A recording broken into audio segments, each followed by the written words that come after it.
brought you by Silver Pumps and Motors. Top quality और consistent performance के लिए सिर्फ सिल्वर पंप्स नाम याद रखना. మొత్తం మీరే చేశారు మీ తప్పిదాల వల్లే ఎస్ఎల్బీసీ ప్రమాదం జరిగింది అంటూ బీఆర్ఎస్ పై డైరెక్ట్ అటాక్ దిగారు సీఎం రేవంత్ రెడ్డి. మాపైనే అభాండాలు వేస్తారా, మేం పనులు చేయలేదు అని నిరూపిస్తే ఎమ్మెల్యే పదవికి రాజీనామా చేయడమే కాదు శాశ్వతంగా రాజకీయాల నుంచే తప్పుకుంటాను అంటూ సవాల్ చేశారు బీఆర్ఎస్ నేత హరీష్ రావు.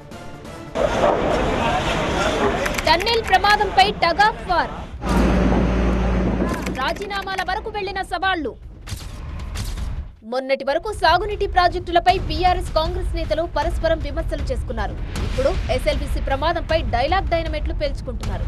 ఎస్ఎల్బీసీ ప్రాజెక్టును గతంలో కాంగ్రెస్ సర్కార్ మొదలుపెట్టి 32 కిలోమీటర్ల తవ్వకం పూర్తి చేసిందన్నారు సీఎం రేవంత్ రెడ్డి. బీఆర్ఎస్ అధికారంలోకి వచ్చాక మిగిలిన పనులు చేయలేదన్నారు. 10 ఏళ్లు టన్నెల్లో పని జరగకపోవడం వల్లే ఈ ప్రమాదం జరిగిందని ఆరోపించారు ముఖ్యమంత్రి. బీఆర్ఎస్ పాపాల వల్లే 8 మంది గల్లంతయ్యారని ఆరోపించారు ఆయన. 10 ఏళ్లు పడా ఉన్న ఎస్ఎల్బీసీ పని లాగిపోవడం వల్ల ఇవాళ కుప్పగూలి 8 మంది ప్రాణాలు పోయినాయి. ఈ పాపం నీది కాదా చంద్రశేఖరరావు? ఈ పాపాల భైరవుడివి నువ్వు కాదా? సీఎం రేవంత్ వ్యాఖ్యలపై మండిపడ్డారు బీఆర్ఎస్ సీనియర్ నేత హరీష్ రావు. తమ హయాంలో ఎస్ఎల్బీసీ టన్నెల్ పనులు జరగలేదని నిరూపిస్తే రాజీనామాకు సై అన్నారు. నిరూపించకపోతే రేవంత్ రెడ్డి ముఖ్యమంత్రి పదవికి రాజీనామా చేస్తారా అంటూ సవాల్ విసిరారు.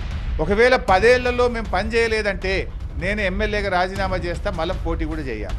నువ్వు ఒకవేళ 10 ఏళ్లలో పని జరిగి ఉంటే ముఖ్యమంత్రిగా రాజీనామా చేస్తావని ఛాలెంజ్ చేస్తుంది. ఎస్ఎల్బీసీ ప్రమాదానికి కారణం ముమ్మాటికి కాంగ్రెస్ ప్రభుత్వమేనని ఆరోపించారు బీఆర్ఎస్ నేతలు. ప్రమాదకర పరిస్థితులు ఉన్నాయని కార్మికులు చెప్పినా బలవంతంగా వారిని టన్నెల్లోకి పంపారన్నారని ఆరోపించారు. ఏమాత్రం జాగ్రత్తగా ఉన్నా ఇవాళ 8 మంది ప్రాణాలు కాపాడబడి ఉండేటివి. This is totally failure of the government. BRS 10 ఏళ్ల పాలనలో ఎస్ఎల్బీసీ పనులు చేయలేదన్న రేవంత్ వ్యాఖ్యలకు కౌంటర్ ఇచ్చారు హరీష్ రావు. 9.5 ఏళ్ల బీఆర్ఎస్ హయాంలో 1117 కోట్ల రూపాయల పని జరిగింది. 11.5 కిలోమీటర్ల టన్నెల్ మేము తవ్వాము. అసలు పనే చేయలేదని పచ్చి అబద్ధాలు ఎట్లా మాట్లాడతావు? 3900 కోట్ల రూపాయల పని బీఆర్ఎస్ ప్రభుత్వం చేసింది. ప్రమాదం జరిగిన 10 రోజుల తర్వాత ఎస్ఎల్బీసీకి వెళ్లిన సీఎం రేవంత్ రెడ్డి నిపాన్ని కేసీఆర్ పై మోపాలని చూడడం సరికాదన్నారు గులాబీ నేతలు.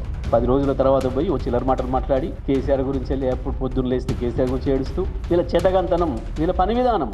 మరోవైపు బీఆర్ఎస్ పై రివర్స్ అటాక్ కు దిగారు కాంగ్రెస్ నేతలు.